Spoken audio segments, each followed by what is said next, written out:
Hi, my name is AJ.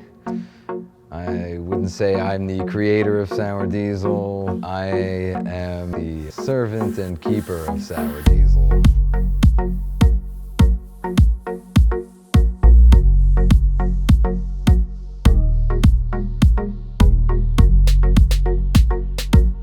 Cannabis comes in varieties or cultivars, not strains. Strains are bacteria and funguses and things like that. In 1992, I was working as an intern at Wetlands, which was a nightclub in New York City. I met a guy there, asked me if I would smoke some weed with him, and was telling me, oh, I'm a grower. He ran up to me and was like, check this shit out. And that was the first time I'd ever seen Chem 91. Well, the first time I ever tasted the Chem Dog, it almost tasted familiar to me, and I just got this weird feeling, and I was like, we're gonna be friends, we're gonna be together for a long time, you know? From the moment we met, it was like going home for me.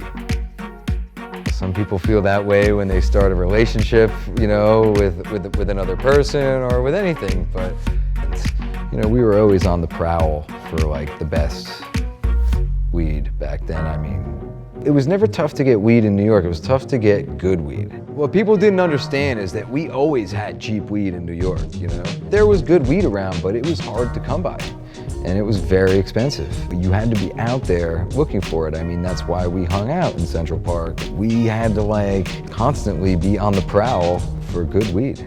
Kids today don't understand, you know, we were like facing like prison, you know? And there was such a negative stigma attached to cannabis back then that not only would the cops, you know, love to come and find you, but your landlord or anybody else might love to call the cops on you for doing it. And police are cracking down on what they call quality of life crimes, like traffic violations, subway fare beating, and public drunkenness. And those small busts lead to bigger busts. This is what broken window theory is all about. I mean, if some guy is urinating in public, we got a problem. They were looking to arrest you for anything. You know, we were terrified to smoke weed outside. So it was scary, you know, it were scary times. Sometime, I believe it was in '93, I found a seed bag of diesel. So we were now growing these new offspring of what was Chem 91, and we were doing small things in the 90s because that's all we needed to do. We thought they were huge at the time, you know, like, whoa, there's fucking 10 lights in this room, or holy shit, dude, you know, like we just kicked it up to 20, you know, like that was huge, you know, like we were like, damn, if we get caught with this 20, we're gonna be in deep fucking shit, all right, you know. Instantly, it created mayhem. I mean, people were, you know, begging me for diesel, and you could never have enough diesel. You know, we used to call all weed that was good diesel. We would just say that's diesel, you know. If it was a huge pit bull, we'd be like, yeah, pit bull is diesel. This weed is diesel. Back then, people were afraid that weed was sprayed with chemicals, and, you know, kind bud was just coming on the scene in New York. You know, I remember the first time I actually like possessed like a quantity of it in my hands and looked at it, and I said, this is the diesel. Forget like Chem Dog, forget all that shit. We're gonna call this the diesel. What made it sour diesel is that it made everybody sour. You know, you could never have enough, and people would become more and more bitter as time went on because you couldn't produce enough for everybody. So now you had to pick and choose who you're gonna give it to.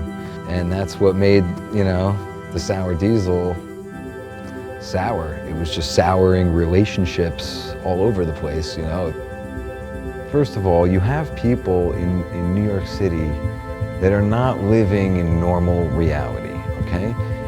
You know, you have grocery stores where, you know, they sell tomatoes for $20. There's boutique markets for fancy things in New York City. I don't know, I feel like I had the opportunity to focus on quality, because if you have a product that's flawless in New York City, you can get a fortune for it. And I don't think that's the case in all places. I don't know if that could have happened anywhere else quite the same way. You know? People accepted the fact that that's what the prices were, and they were happy to pay them. You know? The hookup was that they were getting it. Chem Dog and Sour Diesel raised the bar and brought awareness to the public that, you know, that there is something better out there, you know. That's why I stuck my head out, because it's time to like turn the world on to good weed.